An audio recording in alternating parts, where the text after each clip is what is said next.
Hi everyone, Lioness Love here, and today I'm going to show you how I make a basic 3 oil soap.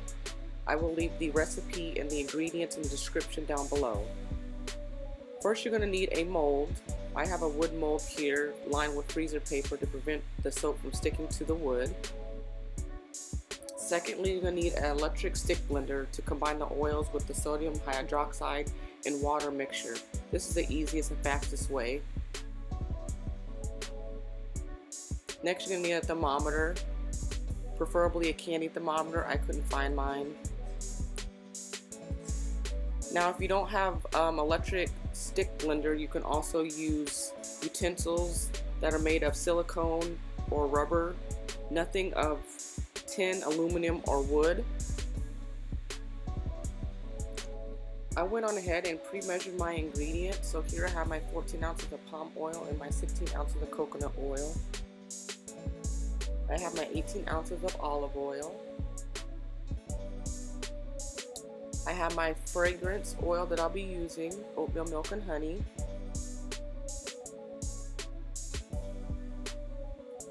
I pre-mixed my sodium hydroxide and my distilled water.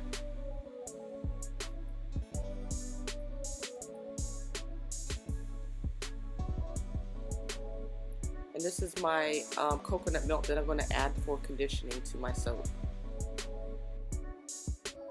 Now you're going to heat the solid oils on medium to high heat, stirring occasionally until most of the oil is liquefied.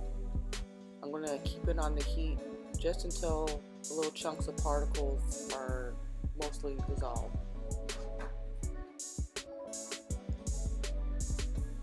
So I'm just going to continue to stir it until most of my chunks of oil are dissolved a little bit more. Now I'm going to take it off the heat. Just kind of keep stirring until those oils are dissolved a little bit more. Or I should say the oil is dissolved a little more.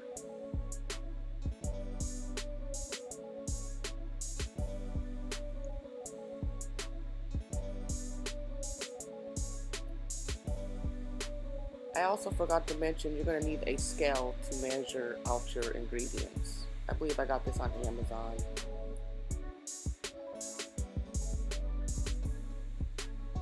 So I'm just stirring, checking the temperature, making the seed, checking the seed. I want my oils to be somewhere around 100 degrees plus or minus 10 degrees.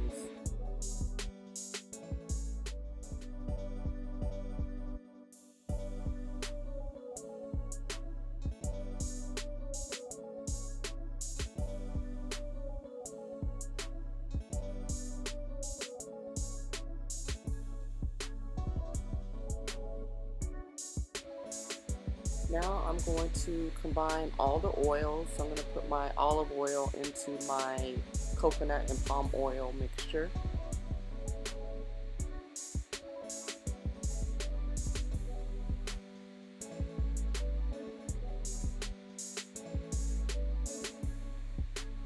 And I'm going to scrape out all the oil as much as I can out of that container.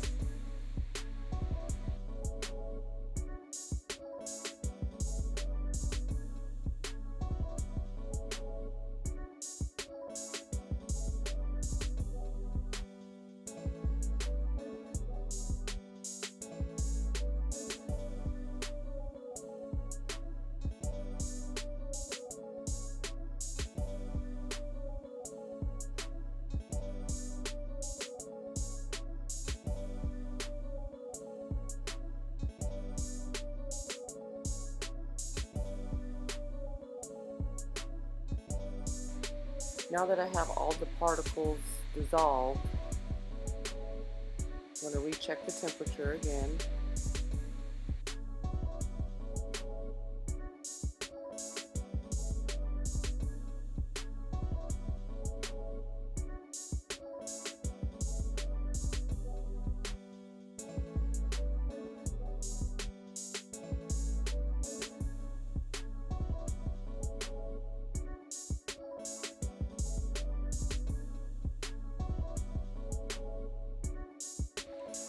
Now I'm going to go ahead and combine my sodium hydroxide and water solution in the oils.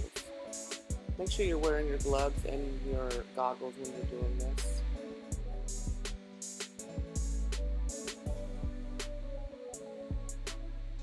I cooled my lye solution down to about 100 degrees. Now I'm going to use my stick blender and kind of incorporate the oil with the lye solution.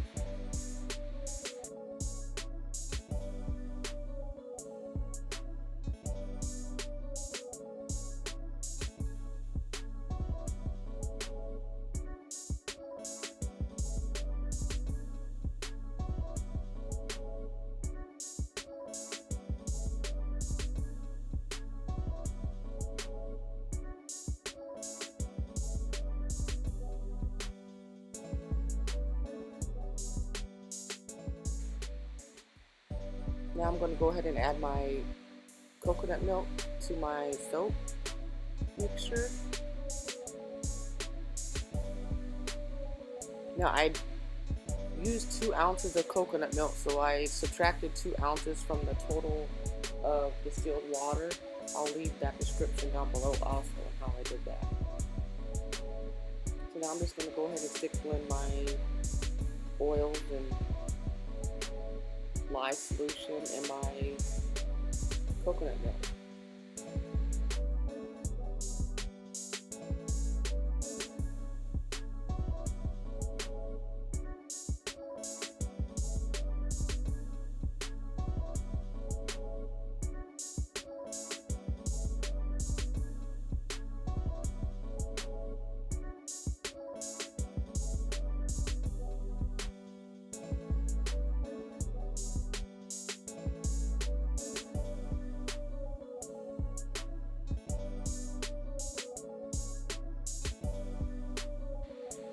I'm going to continue blending until I know that everything is mixed well and until I reach a light trace.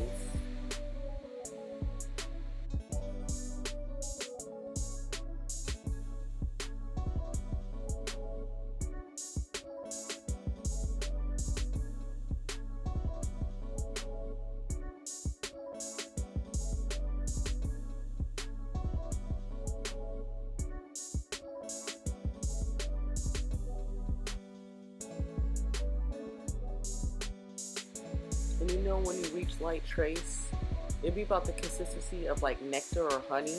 And when you drizzle it over your surface, it'll leave a little pattern on top. So that's how you know when you're done stick blending.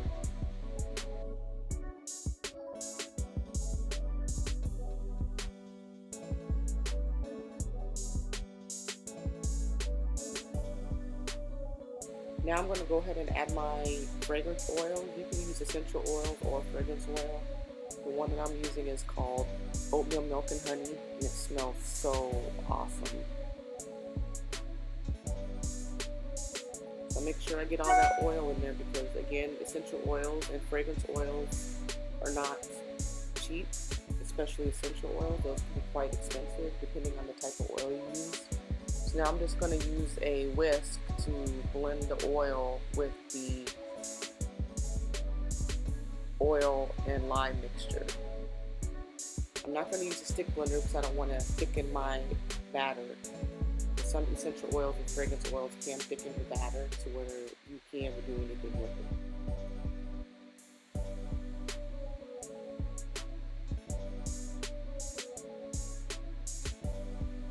Now I'm going to go ahead and add my botanicals, which is my colloidal oatmeal. And I think next time I might add that to the lye water solution. Because this way, the way I'm doing it now, I have to make sure there's no chunks and stuff in there, but then I don't want to blend it too much to where my soap batter is too thick to where I can't pour it in my mold. That's happened to me before. So I'm just gonna blend and add some more of the oatmeal and really get that all blended together really well.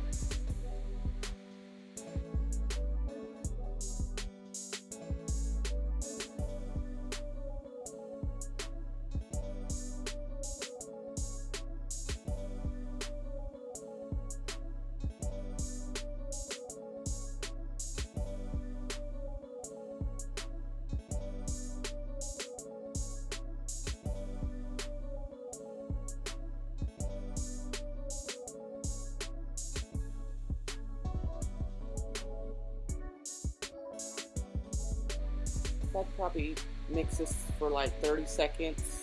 I mean, I really wanted to make sure it was blended well.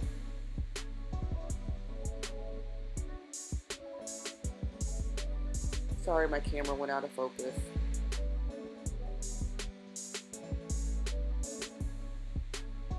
And you want to add your essential oils and your botanicals at light trace, because some essential oils, some botanicals can thicken up your batter. See how my soap batter got a little thick once I added that oatmeal to it? So I'm just going to really mix it, make sure all the residual scraped off the edges of the pots.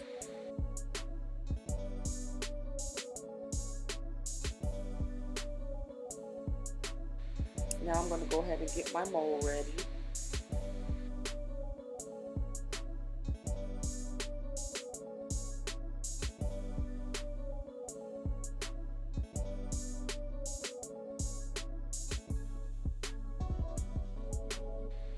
Now I'm just going to go ahead and pour my soap batter into my mold.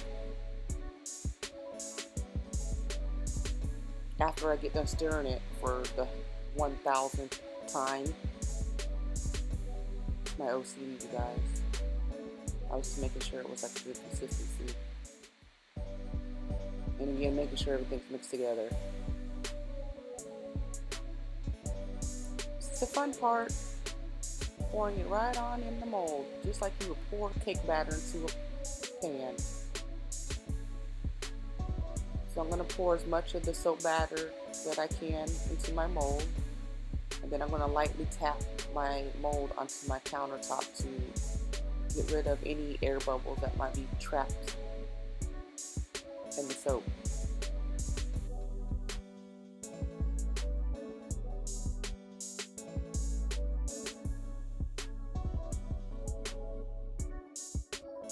I'm making sure my stuff is tight because I've tapped soap before on the counter and it moved the whole, it messed up the whole mold, and I had soap seeping out the side and the soap was lopsided. It was just a whole mess, you guys.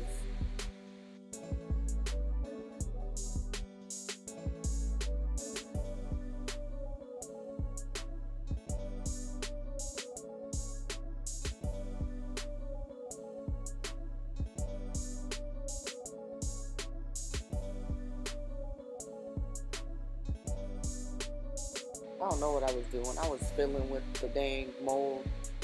About to mess something up. Just leave it alone, Letitia. Leave it alone. Now I'm just going to scrape out as much of the soap batter out of the pot as I can. Do not want to waste any of your batter. Sometimes if I have too much, I'll put it in smaller molds and just to make little like sample sizes just to give to family and friends,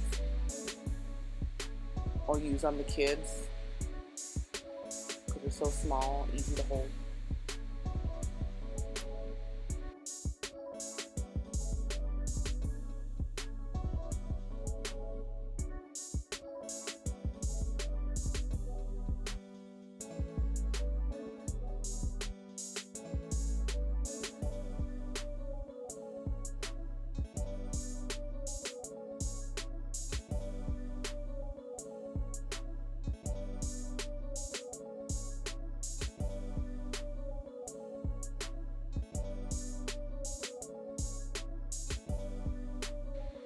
Kind of making sure it's spread evenly in my mold. Now you can like decorate the tops. You can add oatmeal to it to make it look nice. You could add botanicals. You can do whatever you want to yourself, whatever you choose. Some people put glitter and stuff on top.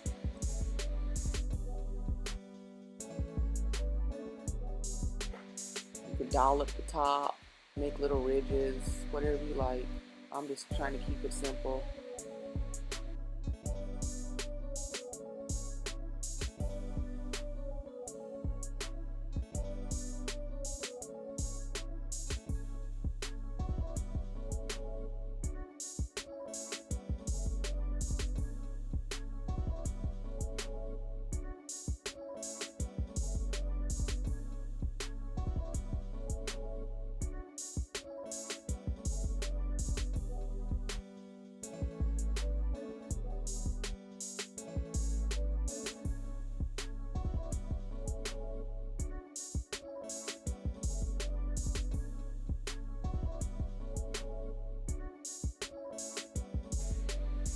Now that I'm finished messing with the top and wiping the mold, I'm just going to cover it up with some plastic wrap.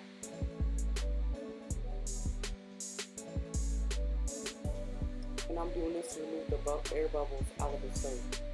And then I'm going to put it to bed. Put the soap to bed.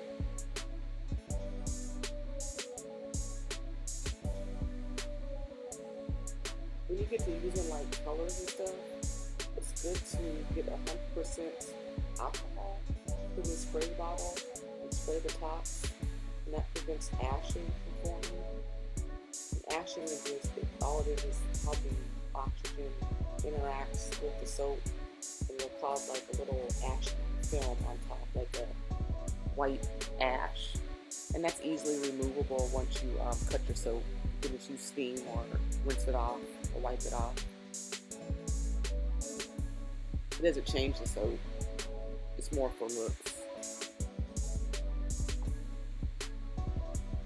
Now I'm going to go get a towel. So now I'm going to go ahead and just insulate my soap by wrapping it in this towel.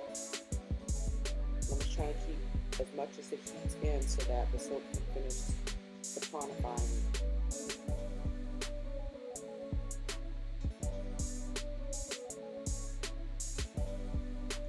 I'm going to go ahead and just put that in my cool oven overnight. Just remember that your soap is in there and do not turn the oven on. So 24 hours later, your soap is ready to unmold. I'm just going to go ahead and unscrew the screws on each side of my mold.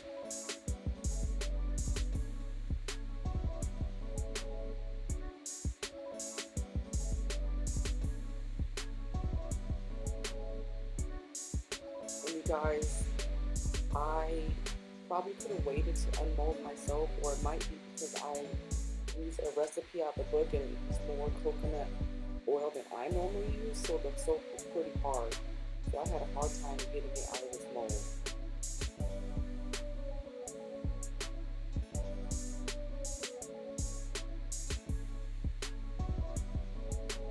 I think next time I'm going to do a different way of lining my mold, which will make it easier for that soap to come out.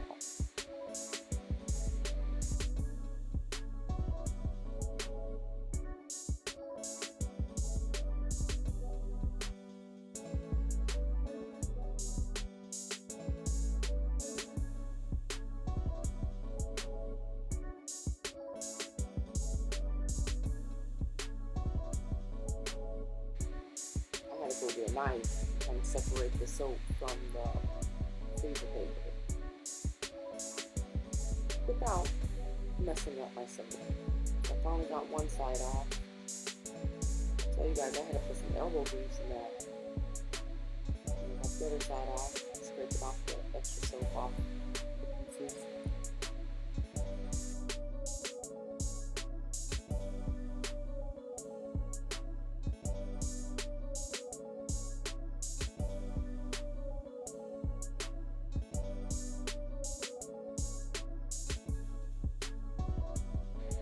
I'm just going to continue to try to get the soap out of the mold.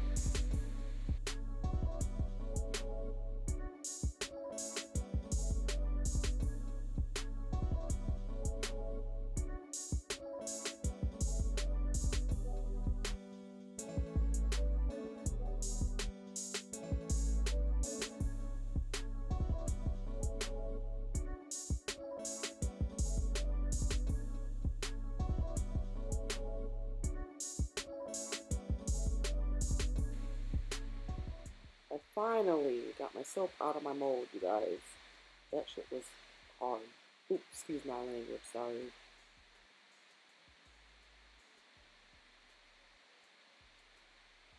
Now I'm just going to use a knife to kind of clean up the edges of the soap.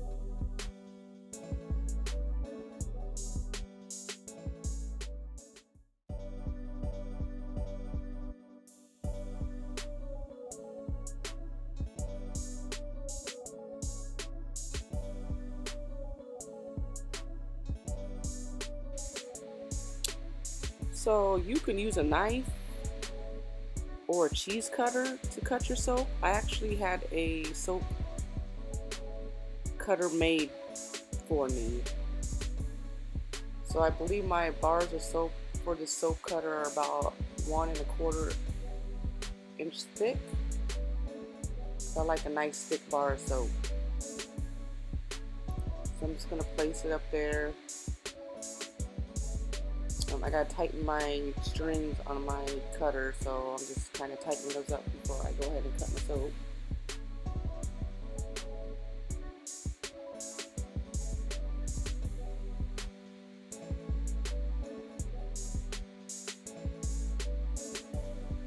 And again, since I use more coconut oil in this recipe, the soap is actually harder than my normal soap is. So I had trouble cutting through this brick of soap. I did not want to mess up my soap cutter.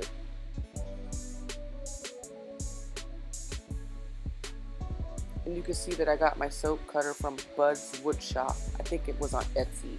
I think I paid $100 and something bucks for that. But again, you can get something simple. You can get a cheese cutter.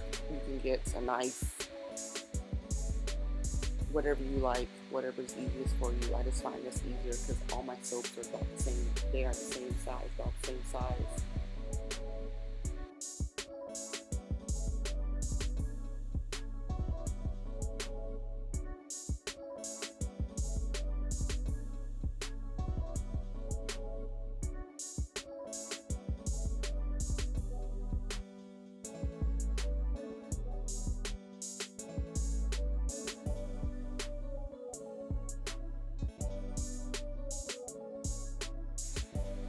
And the soap is cut. There's my first bar of soap there. Isn't it beautiful? It's really nice when you do swirls and stuff and you get to cut it for the first time and you kind of get to see what kind of swirls and designs you put into your soap. If you guys would like, I can make a soap with a couple colors. You can guys kind of see how I do little designs. I don't do a lot of design work just because I have OCD and I be trying to have it perfect, and sometimes it don't be turning out that way. So this is just easier, not having to put color and stuff in it, but you can go ahead and put color, and I can show you different ways of adding color, different things to add color to your soap if you like. So now I'm just going to go ahead and take my soap off of my soap cutter and go ahead and put it on a tray. I just took a cookie sheet. I have a tray, I don't know what I did with it, but I just took a cookie sheet, lined it with some paper towels, and then go ahead and just lay my soap on end so that it can finish curing. And I like to cure my soap for about a month. It makes for a harder soap, and it makes for a milder soap. The harder the soap, the longer it lasts. And again, sorry, my camera kind of went out of focus. So I'll just go ahead and put these in my closet because it's a cool, dry place. And then once a week, I'll just rotate the soap. And in about a month, the soap will be ready to use. I may do a giveaway of some of this soap. Maybe I can challenge. If I can get 500 subscribers, I guess, I will give away some soap. I don't know how I would go about doing that, but we'll figure it out. So thank you everyone for watching my video. Please like and subscribe and hit that notification bell button so you know when I upload videos. I'm going to try to do a video a week. This editing stuff is not easy, so again, thank you for watching. And please comment below and tell me how I did on my first video. That'd be so awesome. Well, ta-ta for now. Bye.